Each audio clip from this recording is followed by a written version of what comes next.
Well, my next guest is truly a video evangelist within the talent acquisition and attraction space, having worked in the recruitment and HR tech space for 20 plus years for the likes of IBM, Manpower, Monster, and many other global brands. He's the CEO of Popmix, and he's also interviews guests on two podcasts, the 10X Candidate Experience podcast and the Speaker Agenda Show. Jeff Weidner, welcome to Talent Blazers. Hey, Dave, what's going on, man? Thanks for having me. Yeah, I'm really excited about this one. You've got so much useful and valuable information on video. It'll be so good to dig deep. Really interested to jump into it. You love video. You advocate for video in talent attraction teams and them baking it into their workflow. Why do you believe it's so important to introduce a video strategy? First of all, let me tell everybody that I wasn't always in love with video. When I first started, I was petrified to be on camera. I graduated college with a degree in photography, not in videography. But I was terrified to be in front of the video camera, and it just did not feel natural to me at all. And many times it still doesn't. But I know that video allows you to sell and tell that story 10 times better than a text-based job description or just paper ever will, right? So anytime you can tell and sell your story to candidates from an employer branding perspective, you're going to be that much further ahead of your competition from differentiating your brand or your employer brand in the marketplace. That's a really interesting thing that you've just mentioned. How did you overcome that fear? Besides telling yourself repeatedly, this is 10 times better, this is 10 times better, there are a lot of people who are in a similar position, right? How do you overcome that? You just do it. And you realize that I do much better on recorded video than I do on live videos. I can handle live videos, but I prefer the recorded ones. This way, if I mess up, I just record it, and nobody gets to see it except for me and the person that helped me record it, my video editor, right?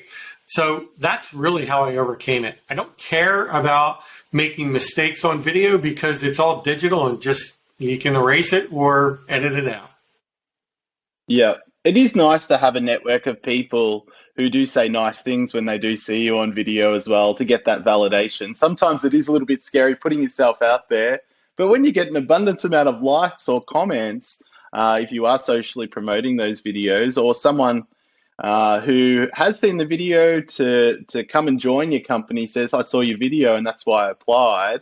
That's really neat as well, isn't it? That's affirmation that you should just do it. I don't do it for the likes, comments, and shares, but that's certainly a benefit of it.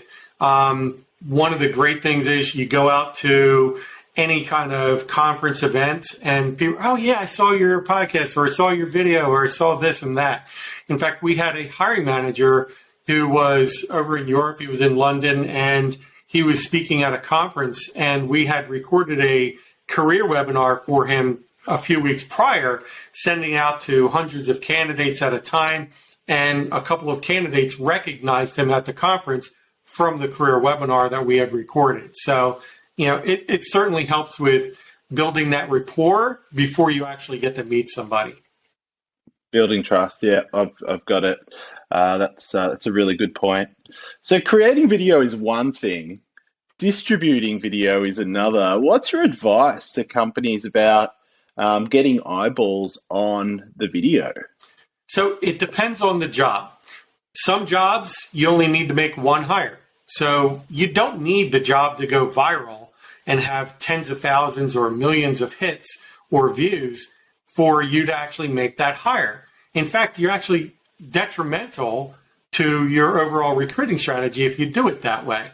What you're really looking for is just enough to make the hire. How many that is? I don't know. Some are 10 to 1 ratio, some are 20 to 1 ratio, some are 50 to 1 ratio. You have to figure out how many candidates there are in a local geographic region, how many candidates are in the overall addressable market, and then target those. Distribution is a lot different with video because you don't need 1,000 people. Or most of my videos have 20, 30, 50 views. That's all they really need to make the hire. And are you testing different distribution channels to see which ones work best? And if you are, how are you going about doing that? So a couple of the key distribution channels that we have are, first of all, email, text message, and then lastly, we're also using LinkedIn InMails. So we'll in-mail a candidate a link to a video. It might be a recruiter or a hiring manager introducing a career webinar, which is a more in-depth conversation about the job. And then the video that we're sending is basically a hook. It's take a look at our video, this is why, and boom, go watch the video.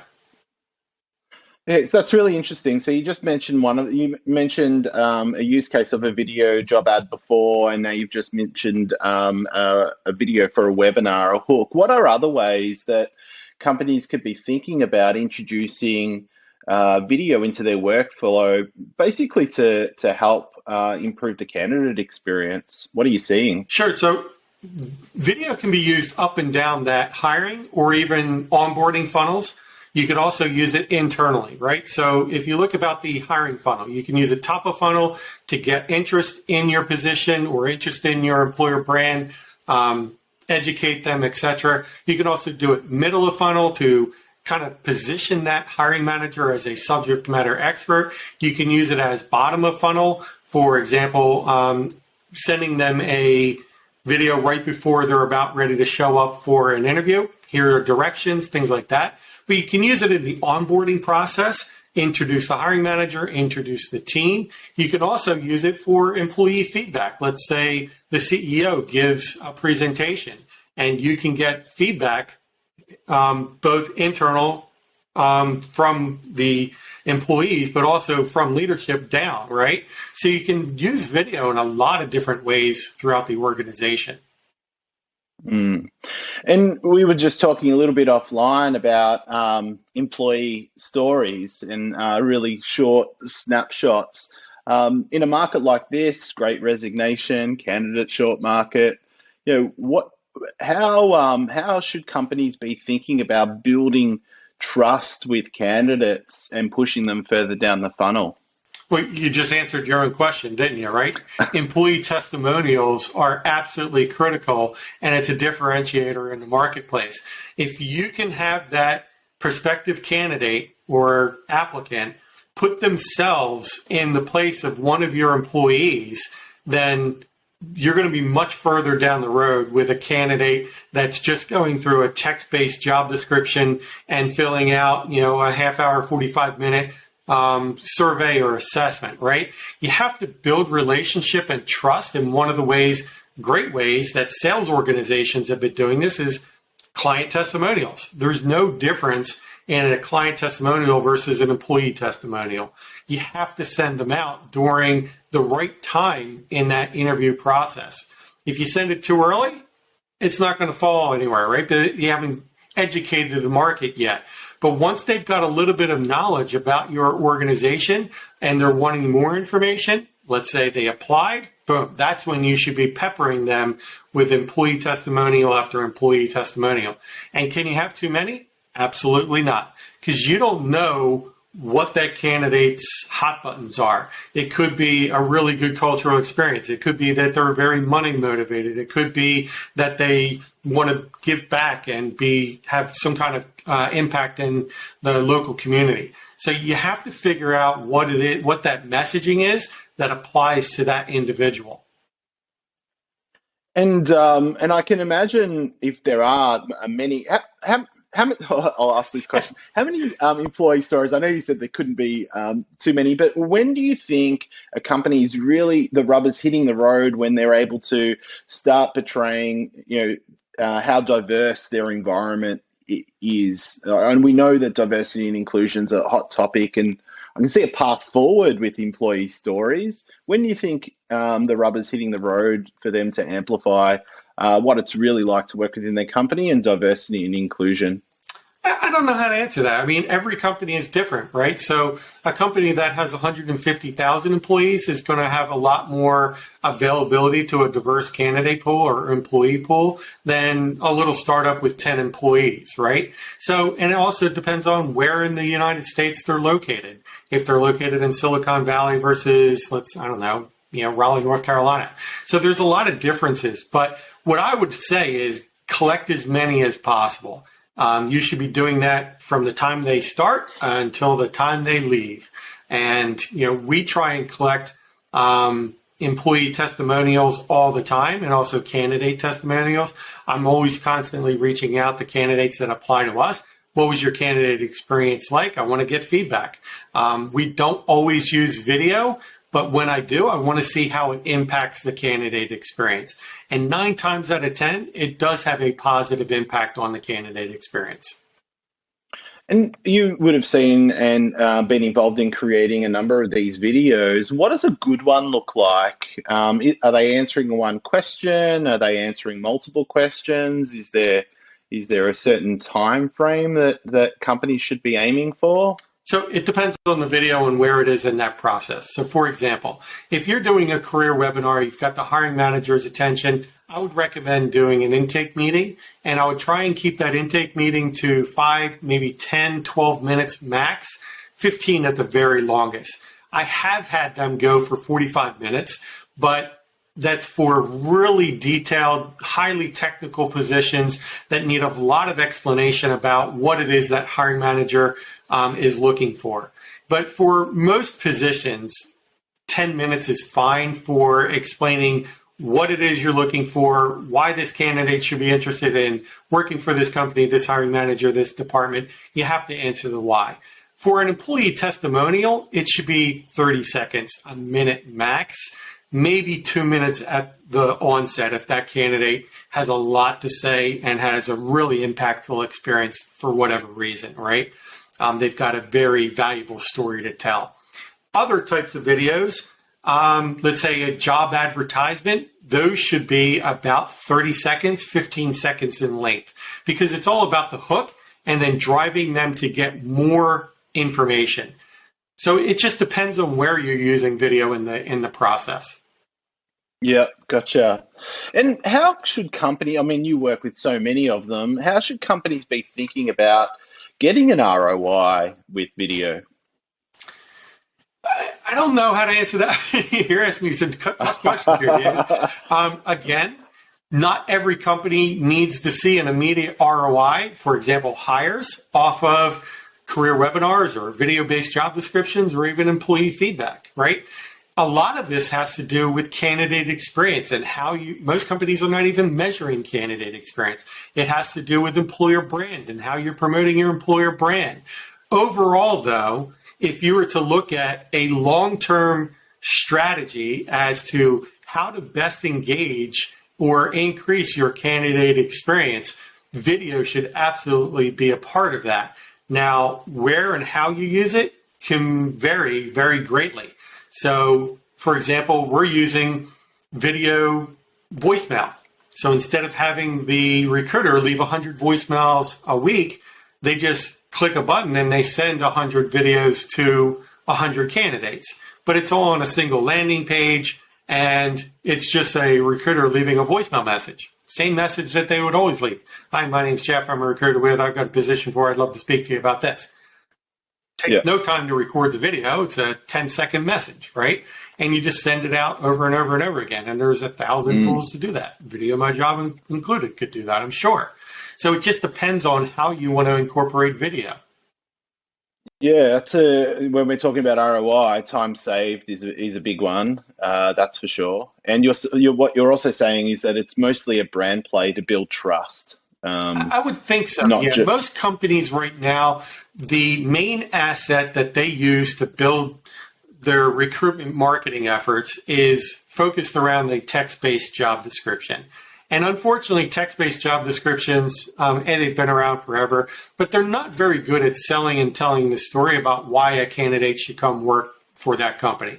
We just spoke to Katrina Kibben, and she was all about rewriting the text-based job description to actually make it a job posting. And I'm all for that. You should absolutely do that, especially if you're spending money on job boards. But you should be augmenting every single job posting or job advertisement with some kind of video to explain why a candidate should want to come work here. Not just about what it is the candidate's going to be doing once they get hired, but you should explain the why. You can't do that in a text-based job description and have any kind of credibility. Yeah. I definitely, obviously, I'm going to agree with you. I couldn't agree anymore. But last question: how do people think about getting started? Not just an individual, but say someone who is a leader within an organization that does want to introduce a bit of change, wants to get the hiring managers on board, wants their recruiters to create video. Do you have any advice for how people should be thinking about getting started? Sure. It's just like if you were to send out one email message. Would you expect a 100% response rate? Probably not. If you were to send a cold email and you're in a sales organization, you're lucky to get a 0.001% response rate. So expect that out of video. Your first videos are not going to be perfect. You're not going to have your messaging on point. You're not going to have the video centered properly. You're probably going to be too low in the frame, or your lighting is going to be horrible, or your audio. And all those things make a difference when you're trying to sell and tell your story. But the more you do, the better you're going to get. That's what I can say. So our first video, it got a really good response rate. Our first video that we ever did, it got like a 60% response rate. So we sent it out to like 150 people. We had 60% of those people respond. Out of the 60% of the people that actually watched the video, there was about a 30% of those people actually applied to the job. We were able to select 15 of those and make 3 offers, and 1 actually got hired, right? But there was only 150 people, 1 video. I've done thousands of videos, and lots of them have failed, either because of the video or because of the distribution, or the messaging wasn't right, or the landing page wasn't right, or it wasn't the right kind of job to be using video on. So how do you know? Well, you have to address your market. If you have less than 100 candidates in your market, you should probably focus on more of a one-to-one recruiting strategy. If you have more than 100 candidates, then I would open it up to video. If you have more than 10,000 candidates, you should absolutely be using video to help narrow down that field of candidates. And you can use video, especially career webinars, to screen candidates into your recruiting process, or more importantly, screen them out so that recruiters are only speaking to highly qualified candidates. So when it's working, when you create a video, are you sharing those insights? Like you just mentioned the example, being able to get a hire from it, and getting responses. Are you sharing that video and those metrics internally to inspire other people to create content? Sure. Or to past success always breeds future success, right? So the more you can socialize and promote the video once it has been successful, the better off it is. But that's not where our internal promotion starts. Our internal promotion starts once we record that video. We stay in constant communication with the hiring manager. We congratulate them. A lot of them are very nervous about being on camera the first time. So we congratulate them. We're sending them lots of praise. Then during our social promotions period, once their video is up on a landing page, they can register, etc. We're driving candidate traffic. We involve that hiring manager. We're getting the recruiter involved, and we're making sure that the entire team is helping us drive traffic. It's not just our brand ambassadors. Yeah. Got you. Well, Jeff, you've been really insightful in answering all the questions. Thank you for joining me on Talent Blazers. Quite welcome.